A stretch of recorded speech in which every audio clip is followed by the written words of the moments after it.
My Driver, My Soul Radio, 5 minutes after 5. It's a throwback Thursday, and we're throwing back just a little way with that one. The amazing Emily Sandé, who is live in the building right here. Hey! Emily! Thank you for having me. Ah, it's a pleasure, always a pleasure to have you on the show. And last time I saw you was having a boogie on the dance floor on my birthday party. Yes. I mean, that was just an amazing, that was an amazing evening. So I want to thank you for that. I haven't seen you since there, so I want to thank you for coming out then, and also for coming back onto the show. Oh, pleasure. After that, as it goes, I got COVID. All good now though, thank goodness. How have you coped through all this period, the last 18 months or so? I've just been thankful music's been in my life, really. I mean, without music, I think I would have just put my energy into either overthinking or just worrying or all of that stuff. So for me, just having music to channel everything into, because I was so confused, I think, as everybody was, what's going on, what's going to happen in the future. You know, I got to the point where I was like, well, there's no point of thinking about this anymore. There's no point, you know, I don't have the answers and nobody else seems to have them either. So yeah, having a studio at home was really my savior.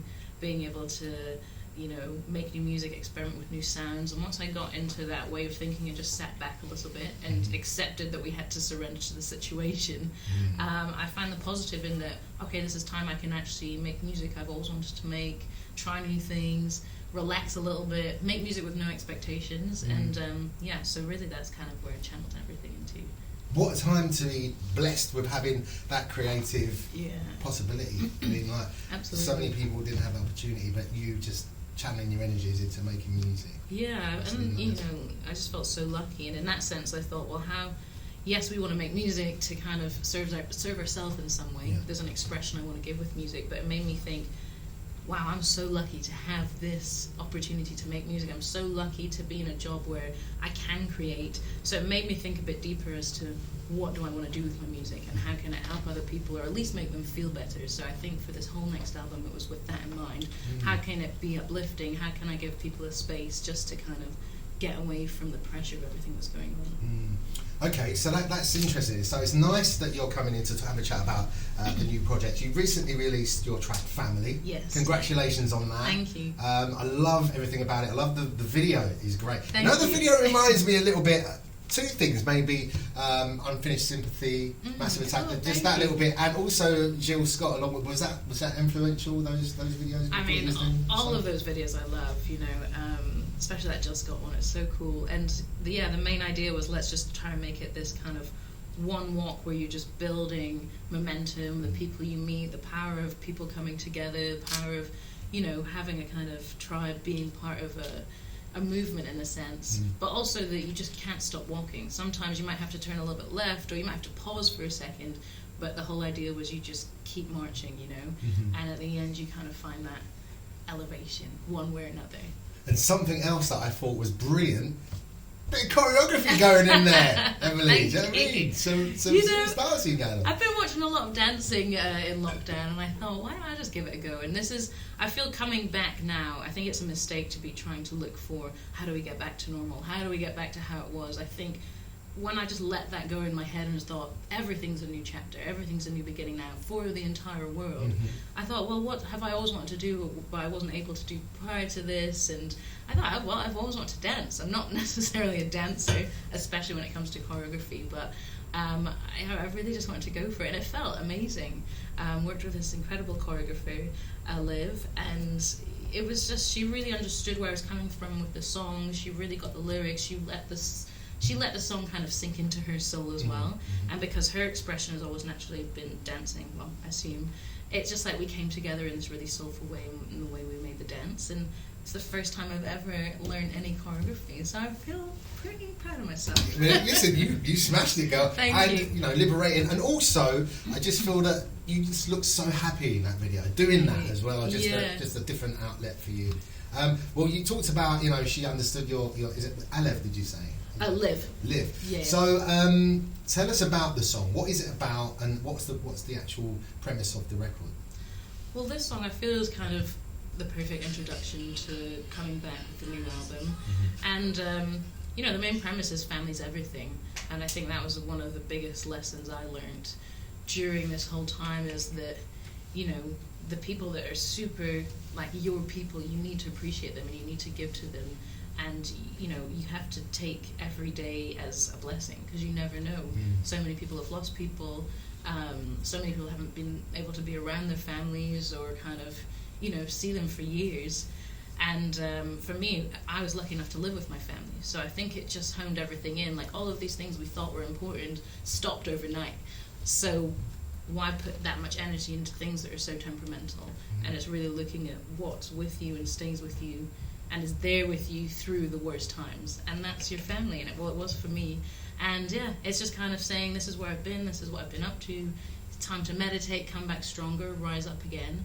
And I hope, you know, by the second verse, people can hear that the message is then given to them. Like, you can, if you've been knocked down 9 times, get up for 10. You know, if it feels like the night won't end, the morning's round the riverbend. Like, it's time. It's hard for everybody, but I wanted this song to kind of give a bit of hope. Well, I think it definitely did that. I'm going to play it. I'm going to play the original version, but I do believe you've got something a little bit special for us in a hot minute as well. We're going to play an exclusive remix. Exclusive, for the first time on My Soul Radio on My Drive. So let's play the original so we can gauge what the difference is. This is Emeli Sandé live on My Drive, My Soul Radio. This is Family. Wow. Emeli Sandé in the house. Hey. And that was, I mean, we played More of You to kick off the interview, which was so phenomenally massive for us right here. And we played that first, by the way. I'm just letting you know, they were pointing to other stations announcing they played it first. We played that record first. It's true. And we smashed that record, and we still do. Do you know what I mean? It's a record that, when we're doing DJ sets, we can still absolutely, we can put that in and we know it's guaranteed. It's one of those, it's just guaranteed. And now, that as well, Family, it sounds like a different flavour. Yeah. Different kind of vibe for Emeli Sandé. Yeah. Did More of You, that kind of vibe, spark off this kind of journey into a new transitional sound for you? Yeah, kind of. I mean, with More of You, thank you so much for supporting More of You, by the way. I mean, More of You was a song that I did with Nana Rogues, and we wrote it, we started writing it in LA and then over here. And for me, it just felt like this is a tune I want to play. Like, if I played it to my family or at parties, people wanted to hear it, but it wasn't something that the label thought was necessarily my sound or something that they thought would work for me. So the first time I got to actually release More of You was, you know, once I kind of gone independent. And so, yeah, I guess in that sense, that feeling of freedom just to try new things and kind of put the artistry and my kind of wantings first before thinking about anything else. Yeah, definitely More of You sparked that kind of new sense of freedom for sure. I want to talk a little bit more about when that record came out and how they sort of, and you know, I'm not asking to recite exactly how the conversations went, but was it frustrating when you come up with a record like More of You? It's so big, it's clearly an amazing record, a record that would probably, you know, transcend on radio as well as clubs. There's not many records that do that. Some records are built for clubs, some records are built for radio. That definitely could kick both. Yeah. Do you know what I mean? So you've approached the record company and they're not keen on releasing it. Yeah. Is that soul destroying in a sense, in terms of being a creative in a record industry? Yeah, in a sense for sure, but you know, that's the funny thing with the music industry. You have people who are kind of essentially businessmen or women, and then you have the artists who are kind of almost the opposite of that. It's like you're bringing two very different types of people together. One type of person is like, I'm thinking marketing, I'm thinking this, and this is, and you know, I can't be mad at that because that's their job.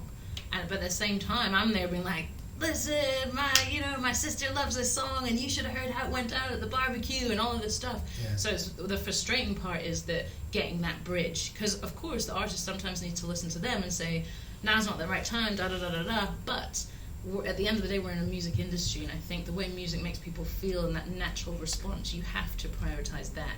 So yeah, to answer the question is, yeah, it was frustrating, but I think it just, for me, if I take the positive of it, it's really made me trust my instinct and also just stick by, okay, what the people closest to me, my family, that the people that I know just would tell me the truth.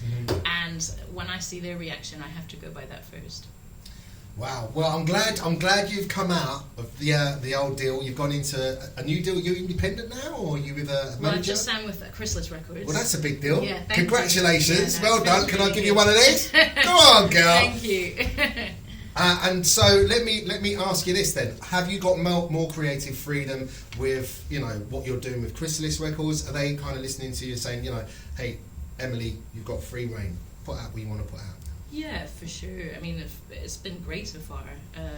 We've already put out Family, and the beautiful thing about this is that we were able to kind of put the album together before I signed to Chrysalis, so I knew that they liked the music before we even got started, and that's just made everything so much simpler. And to have their enthusiasm and excitement for the music, that's what sparks everything. It sparks my enthusiasm. It makes me want to go hard, and we're kind of we're just on the same page in so many ways, and obviously they have expertise in ways I don't, so it feels like a really respectful relationship, and that's all really you can ask for. And yeah, I'm excited.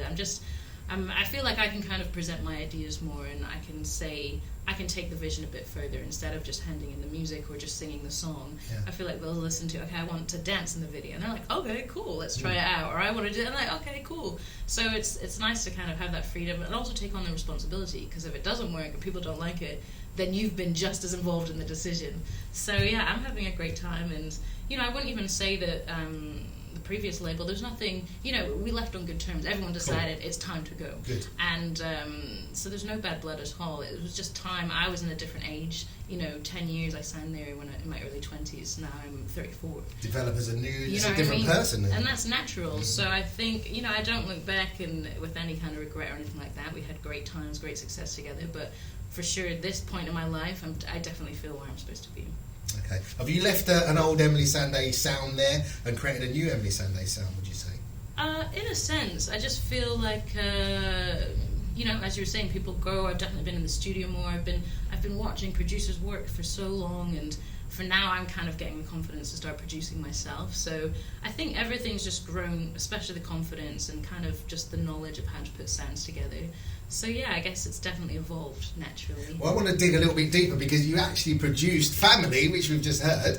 Oh no, I don't. I didn't do that one. Henry Davies produced the original version, but the remix. The remix I produced. Yeah. Oh, I can't wait to play that. Listen, we need to go to a break. We'll come back. We're going to play something else. I don't know. Maybe in your last sort of deal.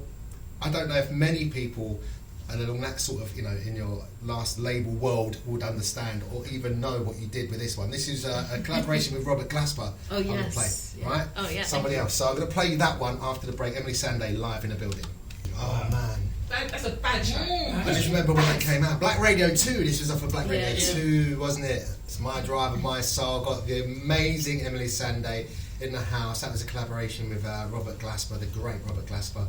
And it was a tune, when that came out, it was one of the tunes I picked off of it and absolutely hammered. So, fan from morning, Emily. Fan from morning. Do you know what I mean? So listen, let's carry on talking about the forthcoming album then. You have an album en route. It's all done. You said it's all done and finished. It's all done, mixed and mastered, just waiting. And ready to go. Waiting to be delivered. All right. Yeah. So what's the situation? First of all, tell us what the vibe is of the album, because obviously it's going to be completely different to the Emily Sandé we've known previously. Yeah, I mean the vibe. God, I mean, it's hard to describe. I definitely tried new sounds I hadn't tried before, and it's very fresh, and I wanted it to be a breath of fresh air, even if that means surprising people in some ways. I just wanted it to, music is progressive. It's always moving, it's always shaping and forming, and that's what I love about living in London. It never stands still. There's always a new sound or a new genre to get on board with, so why stay in the same place? So I hope that I think people will still hear me lyrically, vocally, melodically. That's all still me. So it's not changed that drastically. But in terms of kind of taking risks and new adventures, they can definitely expect that. I worked with Booker T on this album, and we've done a song called Look in Your Eyes, which I'm really excited people to hear. Because it's kind of like I just think people want to dance now. People want to be around other people and dance and live and enjoy life. So a lot of the tracks in there have that in mind, and that one especially. Yeah, it's really. I hope we can play it here soon. Yes, yeah. I mean, I know we was pushing for a couple of the exclusive bits and pieces, but we've got the remix, which is a beautiful thing of Family that you've done. We'll talk about that in a hot minute. But I just want to talk a little bit more about the fact that you have collaborated with Booker for the album, because he did a fantastic remix as well of More of You. Yeah. So was that the first was that a spark that went, you know what, we need to work together for the album? Yeah, I mean, Buku, we had this amazing session at my studio, actually. Jenny introduced us, and... Big up to Jenny. Yeah, big up Jenny McKenzie. Yes. And anyways, we had a studio session. It was just a wicked studio session where it was just vibes. He was running all these old tunes, and we were just discussing different things. He had these amazing musicians we brought down.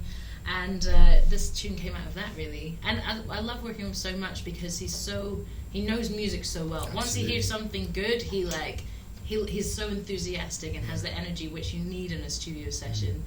So yeah, big up for Kuti, and I can't wait for people to hear that one. Yeah, and the thing is about Booker is everyone thinks he does a house show on here. He's just house. He's not. He's a soul boy. Yeah. He used to love his reggae back in the day. Yeah. So it's all of those flavours, I should imagine. Looking forward to it. And you heard that with his remixes. Exactly. As well. Yeah, I think it's a true art to remix something, bring it a new lease of life, but also stay true to what it was. And Booker did that for sure on Morpheum. What about Nana Rose? Are you going to do more stuff with him on? Oh, I hope so. Yeah. More of You is just, I would say, it's a new school classic. Oh, Do you know what I mean? you. Seriously, because like I said earlier on, you can just take it, play it, and that's got longevity. Oh, thank So you. you've been Yeah. playing that for a long time. So no more with him? Oh, I hope so. He got in touch last week, actually, so I think he's away at the moment. When he gets back, I just want to...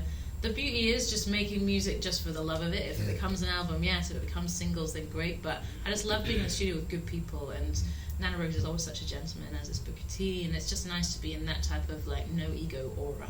I think that's when the best music comes out. 100%.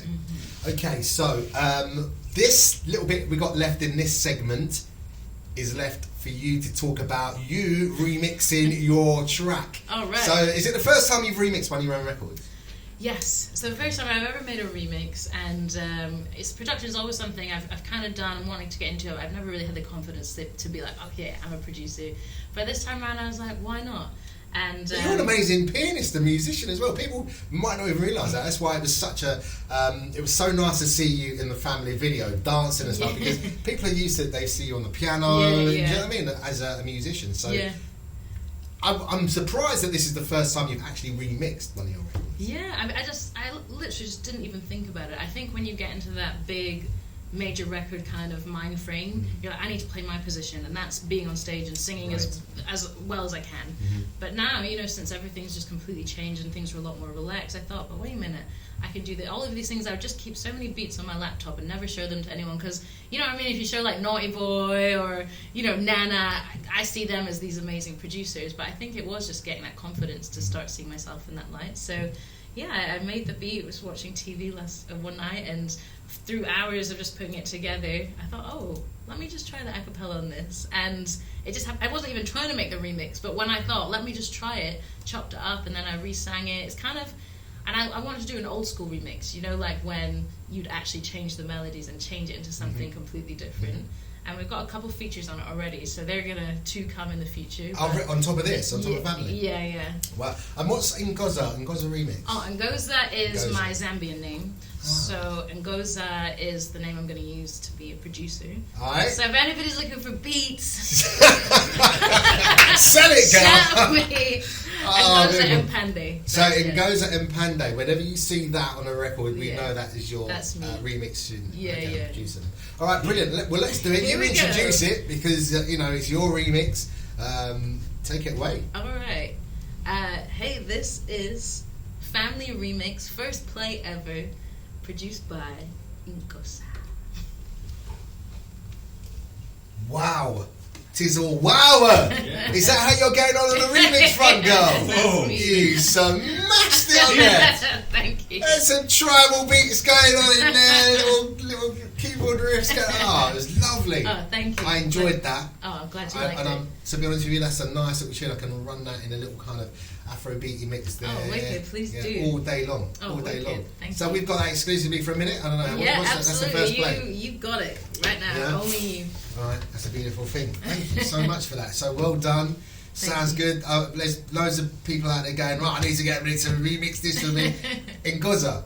Ngoza, yeah. Ngoza remix of Family. We shall be supporting that and championing that for you. Thank you so much. No doubt about that.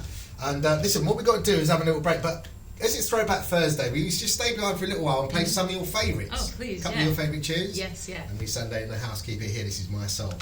Yeah. I love that tune. My Drama, My Soul. Back in time with the hip hop classic, the late great Big Pun, alongside Donell Jones, As Chosen. We're going to do this like sort of Desert Island Disc style, but this is like you wouldn't hear this on Desert Island Disc, would you? Emily Sandé choosing that one, Big Pun, It's So Hard, featuring Donell Jones. When was you? Do you remember where you first heard that record? I think it must have been when I was around maybe 13, 14, and you know MTV Bass was on. That's all we really had up in Scotland. It was like MTV Bass, Trevor Nelson. Oh, right, yeah. And you know what I mean? That was all the only access I really had to what was going on, because it wasn't really internet. But God, I sound old. But there wasn't like social media, none of that. You just had to find your own rivers into what was going on in London and the rest around the world. So yeah, MTV Bass. I remember seeing that video, and it just moved me. Yeah. Like, you know what I mean? I think whatever genre you do, it's how you hit someone's heart, and that song for me, you know, the kind of family element of it, the kind of the perseverance, that if you win, you share it with your family, all of that, I just related to it so much. And then the melody, you know, Donell Jones coming in, it's such a beautiful song. It's one of my favourite songs ever. Seriously. Yeah. And the thing about it, I mean, like, I miss Big Pun because he delivered so many great records before he sadly left us. But it's just one of those, like, as soon as you hear it, it just takes you right back to that moment, doesn't it? Yeah, exactly. You know It's got such a purity as well. I think people put a bad name on hip-hop sometimes because of people are talking about their reality, which, you know, hasn't always been, you know, straight and narrow, but there's still, everybody has in common that love of family, that trying to make out of a bad situation. So I love it when you hear purity in music genres that have been kind of painted as something not good. That's not true at all, you know. So I love examples of, you know, light within every type of music. What was your first entry into music? I remember you doing the track with Wiley back in the day. Yeah. Okay, into the business. My first, because I was always thinking, how can I get known in London a little bit, or get my foot in the door? Because I knew up in Scotland there wasn't really going to be that many opportunities for R&B music. Whereabouts in Scotland? Aberdeenshire. Aberdeenshire. It's a small village in, you know, next to Aberdeen, and you know, I had a beautiful time growing up there, but at the same time I was longing for culture, and I was longing to find black culture and be a part of that. So sorry, what was I saying?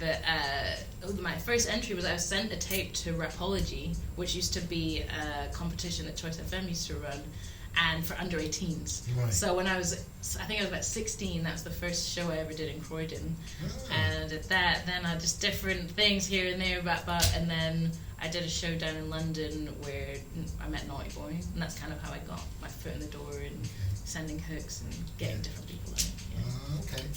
All right, well, listen. Let's have your second choice. I mean, I've got this one rolling in the background, but we can load up quickly. You choose which one. You've got 4. This is your second track you're choosing. Okay. Can I choose "My Love Is Your Love" by Whitney Houston? My Love Is Your Love. Let me just load that up for you, and there we are, ready to go with that.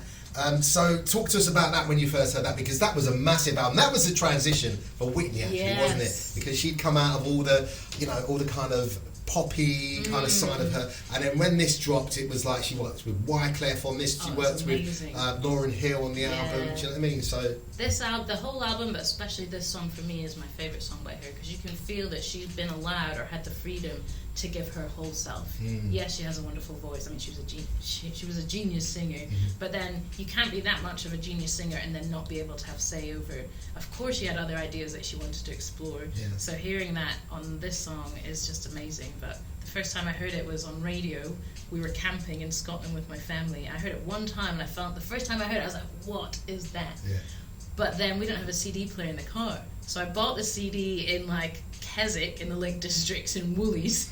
But the fact was we weren't going straight home. We had to go camping again, and I remember just looking at the CD, trying to remember what I heard on the radio for like a week. And then for a week I couldn't hear it, and I was just imagining the sound. And then as soon as we got back home, I read it and played it, and it was just the best feeling in the world. Wow, here we go. Whitney Houston, My Love Is Your Love. As chosen by the wonderful Emily Sandé. Keep it here. I wanna be. See, this is the flavour you would get if Emily Sandé was DJing. You know what I'm saying? Go on, girl! It's show! I know! It's show! Yeah, absolutely. That would be so fun. Oh my days! The show. This is the thing. I've been DJing for about a million years. I've never heard that version. So that is the underbody. When you sent in your request of what you wanted to play on the show, I was like, I've never heard this. Yeah. I had to kind of search for this one. Yeah, that one's, it's such a groove, and I play it every morning, just puts me in such a good mood. Yeah. So cool. Fantastic. So you've got one more in your choice for a Throwback Thursday. Emily, the choice, by the way, is Top Drawer. Thank you. You can come back anytime and select when you are ready. That means a lot coming from you. Thank you. So that's a beautiful thing. Before we play your last record, though, I want to let everybody know when you're going to be doing your thing live for first, and secondly, the release of the album. What's it called? Is there a title for it? It's bubbling, yeah. It's bubbling, okay. Still So there's deciding, no title on it. But what sort of ballpark time would you put on a release? It's due to be released on April. Next year? In April, yes. Okay, and you're going to put out a couple of tracks? Yeah, there'll be, I wanted for people to just hear the different flavours of the album, but there'll be a few more tracks before that. And yeah, I'm just excited. I can't wait to get I can see you excited. Really excited. What about, obviously, because it's a new sound that you're going to be putting across. So, yeah. Obviously, listen, people know and love you, and your fans will be right there with you because of your voice and who you are and what you've done in the past, do you know what I mean? So you're going to have that. But I'm guessing that you're looking to pull in a whole new set of fans as well with this new stuff. Is there any nerves? Is there any kind of like, I don't know how it's gonna land when it drops? Not really, and not in a not in an arrogant way. It's just more that after this whole year of not actually knowing, can we perform ever again? Can I still do this as a job? Do I have to retrain? All of these questions in my head. To be honest, every single step of this journey I'm just taking with such gratitude. Like, to be able to release a song, I'm just so grateful. To do a video, I'm just like, this is amazing. Right. To be here, it's just everything now. It's kind of just shook my head into just take every day as it comes. And the fact I get to release music, I'm like, if people like it, that's what I want. But if people don't, then there's other things they can listen to. So I don't really feel nerves in that sense. I just feel it's just excitement, really. Emily Sandé, keep doing what you does. Thank you. You are amazing. Thank you so much. Tours. Yes. Roundhouse, January. Roundhouse, January 19th. That's going to be. I'm going to do a few shows just at the piano, just to get to the bones of the songs and really connect with the audience. And then basically we're going to do a tour then in April where I'm going to do a acoustic show and a band show in each city. So depending on what type of vibe you want to hear, you can choose. So that will become in April, and then hopefully a European tour later on in the year after. Where can we keep abreast of what you're doing? I put everything up on the socials, so just Emily Sandé and Ngozi Mpande, if you want the other side as well. Ngozi Mpande, yes. Yeah. All right, that's the remix and production side of Emily. Listen, play your last tune for us. Thank you so much for coming in. Thank you. It's been beautiful. Love the remix of Family. Thank We're going to you. be hammering that until you tell us it's coming through. Oh, please do. And then, we look forward to the album coming next year, April time. Yeah, awesome. So for my last song, one of my favourite songs is Janet Jackson, Got Till It's Gone. What's the next song? The one about me. Emily Sandé, thank you. Thank you. That was so fun. Can everybody make some noise for Emily Sandé? Amazing, amazing. Thank you.